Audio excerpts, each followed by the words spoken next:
Hello hi friends, എന്തൊക്കെയുണ്ട് വിശേഷം? എല്ലാവരും സുഖമായിട്ടിരിക്കുന്നു. ഞങ്ങളിവിടെ അടിപൊളിയായിട്ടിരിക്കുന്നു. ഞങ്ങളിവിടെ ഓസ്ട്രേലിയയിലാണ്. അപ്പോൾ ഇന്നത്തെ വീഡിയോ എന്ന് പറയുന്നത് TTMR, അതായത് ട്രാൻസ് ടാസ്മേനിയൻ പാത്വേ വഴി ഓസ്ട്രേലിയയിലോട്ട് വരുന്ന നഴ്സുമാർക്ക് വേണ്ടിയിട്ടുള്ള ഒരു വീഡിയോയാണ്. അപ്പോൾ ഞാൻ അങ്ങനെയാണ് വന്നത്. അപ്പോൾ ആ നിയമത്തിൽ വന്നിരിക്കുന്ന മാറ്റങ്ങൾ എന്തൊക്കെയാണ് നമുക്കൊന്ന് പെട്ടെന്ന് നോക്കിയിട്ട് വരാം. അപ്പോൾ നമുക്ക് നേരെ വീഡിയോയിലോട്ട് പോകാം. അപ്പോൾ ഫ്രണ്ട്സ്, ഞാൻ വന്നിരിക്കുന്നത് ഈ പാത്വേ വഴിയാണ്. അപ്പോൾ ഞാൻ UK-യിലായിരുന്നു. അപ്പോൾ UK-യിൽ നിന്ന് ന്യൂസിലാൻഡ് രജിസ്ട്രേഷൻ ചെയ്ത് അത് പിന്നെ ഓസ്ട്രേലിയയിലോട്ട് കൺവേർട്ട് ചെയ്തിട്ടാണ് ഞാൻ ഇങ്ങോട്ട് വന്നിരിക്കുന്നത്.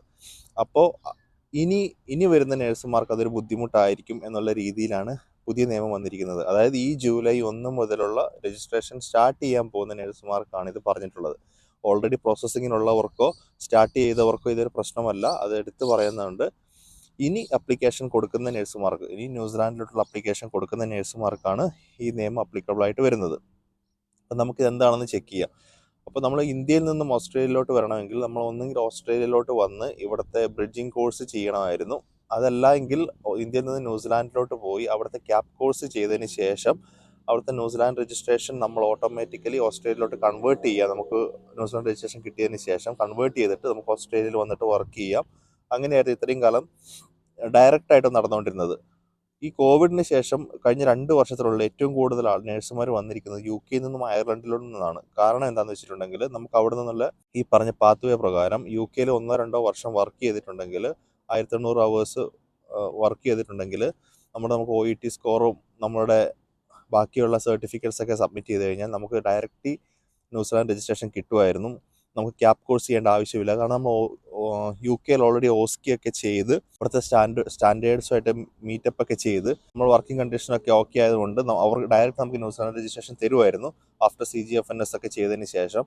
അപ്പോൾ ആ ന്യൂസിലാൻഡ് രജിസ്ട്രേഷൻ കിട്ടി നമുക്ക് 2-3 ദിവസത്തിനുള്ളിൽ തന്നെ ഓസ്ട്രേലിയയിലോട്ട് രജിസ്ട്രേഷൻ മാറ്റി അത് കഴിഞ്ഞ് നമുക്ക് ഓസ്ട്രേലിയയിലോട്ടുള്ള വർക്കിംഗ് പെർമിറ്റും ഇവിടത്തേക്കുള്ള PR കാര്യങ്ങളൊക്കെ ചെയ്ത് നമുക്ക് ഇവിടെ ജോലിക്ക് കയറാൻ പറ്റുമായിരുന്നു. അതാണ് ഇവർ ഈ നിയമത്തിലൂടെ ഇല്ലാതാക്കിയത്. ഇപ്പോൾ പുതിയതായിട്ട് വന്നിരിക്കുന്ന നിയമങ്ങൾ വളരെ ഈസിയാണ് നമുക്കത് ഫൈൻഡ് ഔട്ട് ചെയ്യാൻ വേണ്ടിയിട്ട്, നമ്മൾ എലിജിബിൾ ആണോ അല്ലയോ എന്ന് അറിയാൻ വേണ്ടിയിട്ട്. ഞാനൊരു ലിങ്ക് ഈ വീഡിയോയുടെ ഡിസ്ക്രിപ്ഷൻ ബോക്സിലോ അല്ലെങ്കിൽ ഫസ്റ്റ് കമൻ്റായിട്ടോ കൊടുക്കാം. നിങ്ങൾ ആ ലിങ്കിൽ കയറി നിങ്ങൾക്ക് തന്നെ അത് ചെക്ക് ചെയ്യാം. ഞാൻ ജസ്റ്റ് ഒന്ന് ചെക്ക് ചെയ്തായിരുന്നു ഞാൻ എലിജിബിൾ ആണോ എന്ന് അറിയാൻ വേണ്ടിയിട്ട്. ഞാൻ ഓസ്ട്രേലിയയിലാണ്, എന്നാലും ഞാനൊന്ന് ചെക്ക് ചെയ്തു. കാരണം ഇനി എൻ്റെ അതേ ക്വാളിഫിക്കേഷനുള്ള, അതായത് ഇങ്ങോട്ട് വരുന്ന 90% നഴ്സുമാരും UK-യിൽ നിന്നോ അയർലൻഡിൽ നിന്നോ വരുന്നവരായിരിക്കും. അപ്പോൾ അവർക്ക് വേണ്ടിയാണ് ഞാനൊന്ന് ചെക്ക് ചെയ്തത്. അപ്പോൾ എന്നോട് അവർ പറയുന്നത് ഞാൻ ക്യാപ് കോഴ്സ് ചെയ്യണം, ക്യാപ്പല്ല ഓസ്കി ചെയ്യണം. ക്യാപ്പിൻ്റെ വേറൊരു ഫോമാണ് ഓസ്കി. ന്യൂസിലാൻഡിൽ വന്ന് അവിടുത്തെ കോഴ്സ് ചെയ്തതിന് ശേഷമേ എനിക്ക് ന്യൂസിലാൻഡ് രജിസ്ട്രേഷൻ തരുള്ളൂ എന്നാണ് അവർ പറയുന്നത്. അപ്പോൾ നിങ്ങൾ ആ എലിജിബിലിറ്റി നിങ്ങളുടെ സെൽഫ് കൂടെ ഒന്ന് ചെക്ക് ചെയ്യുക. ആ ലിങ്കിൽ കയറിയിട്ട് എന്താണ് എലിജിബിലിറ്റിയിൽ അവർ പറയുന്നതെന്ന് നമുക്ക് നോക്കാം. അവർ പറയുന്നത് നിങ്ങൾ ഓവർസീസിൽ വർക്ക് ചെയ്യുന്ന അല്ലെങ്കിൽ ഓവർസീസ് റെഗുലേറ്ററി ബോഡിയായിട്ട് രജിസ്റ്റേർഡ് ആയിട്ടുള്ള ഒരു നേഴ്സ് ആണോ എന്നാണ് ചോദിക്കുന്നത്. അപ്പോൾ ഞാൻ എസ് എന്ന് കൊടുത്തു. കാരണം നമ്മൾ UK വർക്ക് ചെയ്യണമെങ്കിൽ അവിടുത്തെ രജിസ്ട്രേഷൻ വേണമല്ലോ. പിന്നെ അവർ പറഞ്ഞിരിക്കുന്നത് നിങ്ങളുടെ നഴ്സിംഗ് എഡ്യൂക്കേഷൻ ചെയ്തിരിക്കുന്ന രാജ്യം, അതായത് നിങ്ങളുടെ ബാച്ചിലർ ഡിഗ്രി ഉണ്ടല്ലോ, nursing BSc or diploma any degree, അത് കിട്ടിയിരിക്കുന്നത് USA, UK, Ireland, Singapore, British Columbia, Ontario province, അതായത് കാനഡ ഈ സ്ഥലത്ത് നിന്നാണോ നിങ്ങൾക്ക് ഡിഗ്രി കിട്ടിയിരിക്കുന്നത്, നിങ്ങൾ പഠിച്ച് പാസ്സായത് എന്നാണ് ചോദിക്കുന്നത്. അപ്പോൾ നമ്മളെപ്പോലെ 90% നഴ്സുമാരും നോ, നമ്മൾ ഇന്ത്യയിൽ നിന്നാണല്ലോ പാസ്സായത്, അപ്പോൾ ഞാനത് നോ കൊടുത്തു. പിന്നെയുള്ള അവരുടെ ക്വസ്റ്റ്യൻ എന്ന് പറയുന്നത് നിങ്ങൾക്ക് ബാച്ചിലർ ഡിഗ്രിയോ അല്ലെങ്കിൽ അതിനേക്കാൾ മുകളിലുള്ള ഏതെങ്കിലും നഴ്സിംഗ് ഡിഗ്രിയോ ഉണ്ടോ എന്നാണ് ചോദിക്കുന്നത്. അപ്പോൾ യെസ്, ഓഫ് കോഴ്സ് നമുക്ക് BSc നഴ്സിംഗ് ഉള്ളവർക്ക് അത് ബാച്ചിലർ ഡിഗ്രി ഉണ്ട് എന്ന് ഞാൻ എസ് എന്ന് കൊടുത്തു.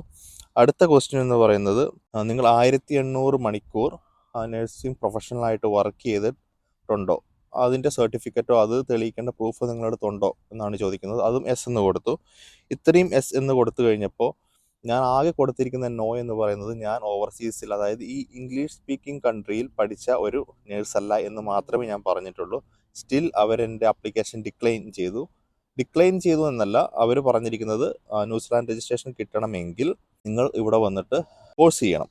അപ്പം ഞാൻ ഈ പറഞ്ഞിരിക്കുന്ന ഈ ആൻസേഴ്സൊക്കെ കൊടുത്തിട്ട് അവരെനിക്ക് തന്നിരിക്കുന്ന ഒരു മെസ്സേജ് എന്താണെന്ന് പറയും. നമുക്ക് ആ സ്പോട്ടിൽ തന്നെ അപ്പം തന്നെ നമുക്ക് ഡിസ്പ്ലേയിൽ അത് തെളിയും കേട്ടോ. അപ്പോൾ അവർ പറഞ്ഞിരിക്കുന്നത് എന്താണെന്ന് വെച്ചിട്ടുണ്ടെങ്കിൽ the answers you have given indicate you will have to complete the test of competency, theory exam and clinical exam is called OSCE, become a registered.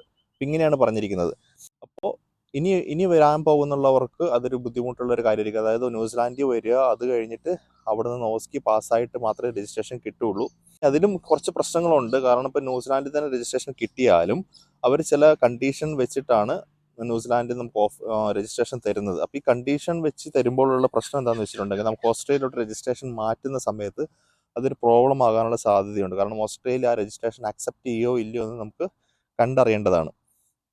എന്തുകൊണ്ടാണ് ഇങ്ങനൊരു നിയമം വന്നിരിക്കുന്നത് എന്ന് നമുക്ക് പെട്ടെന്ന് നോക്കിക്കഴിഞ്ഞാൽ ഈ കഴിഞ്ഞ 2 വർഷത്തിനിടയിലുള്ള ഏറ്റവും കൂടുതൽ നേഴ്സുമാരുടെ ഒഴുക്ക്, ന്യൂസിലാൻഡിലോട്ടുള്ള ഒഴുക്കും ന്യൂസിലാൻഡ് രജിസ്ട്രേഷൻ ചെയ്ത ഏകദേശം 60% മുകളിൽ നേഴ്സുമാർ ഓസ്ട്രേലിയയിലോട്ട് മൈഗ്രേറ്റ് ആയതും ഇതിനൊരു കാരണമാണ്. കാരണം രജിസ്ട്രേഷൻ ചെയ്യുന്ന ഒരു നേഴ്സുമാർ തന്നെ ന്യൂസിലാൻഡിൽ വർക്ക് ചെയ്യുന്നില്ല, എല്ലാവരും തന്നെ ഓസ്ട്രേലിയയിലോട്ടാണ് വരുന്നത്.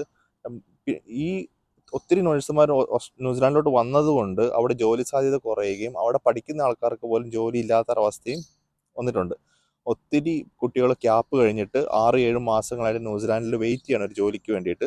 അത് മാത്രമല്ല, ഈ കാരണങ്ങൾ കൊണ്ട് ഓസ്ട്രേലിയയിലുള്ള നഴ്സുമാർക്ക് എന്ത് സംഭവിക്കും, ഓസ്ട്രേലിയയിലോട്ട് എങ്ങനെ വരാമെന്ന് ഞാൻ ഓൾറെഡി പറഞ്ഞു. നഴ്സുമാർക്ക് ഇതും കൊണ്ട് ഗുണമാണ്. കാരണം ഇവിടെയുള്ള നഴ്സുമാർക്ക് കരിയർ ഓപ്പർച്യൂണിറ്റീസ് കൂടും.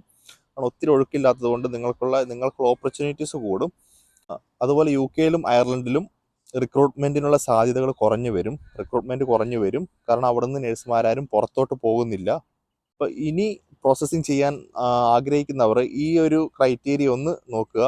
അപ്പോൾ ഇതൊന്ന് നോക്കിക്കഴിയുമ്പോൾ നിങ്ങൾക്ക് മനസ്സിലാവും നിങ്ങൾ എലിജിബിൾ ആണോ അല്ലയോ എന്നുള്ളത്. നിങ്ങൾ എലിജിബിൾ അല്ലെങ്കിൽ നിങ്ങൾക്ക് ഓസ്ട്രേലിയയിലോട്ട് വരാൻ വേണ്ടി പറ്റും. സിമ്പിളാണ്. ന്യൂസിലാൻഡിൽ പോയി ഓസ്കി ചെയ്ത് അവിടുത്തെ രജിസ്ട്രേഷൻ കിട്ടുക. പക്ഷേ അവിടുത്തെ രജിസ്ട്രേഷൻ കണ്ടീഷൻ ആണോ അല്ലയോ എന്നും കൂടെ നമുക്കൊന്ന് കൺഫേം ചെയ്യേണ്ടതുണ്ട്. ഇന്നത്തെ വീഡിയോ എന്ന് പറഞ്ഞാൽ ഇത്രയൊക്കെ ഉള്ളൂ. ഇത് ആർക്കെങ്കിലും യൂസ്ഫുൾ ആകുവാണെങ്കിൽ ഒന്ന് ഷെയർ ചെയ്ത് കൊടുക്കുക.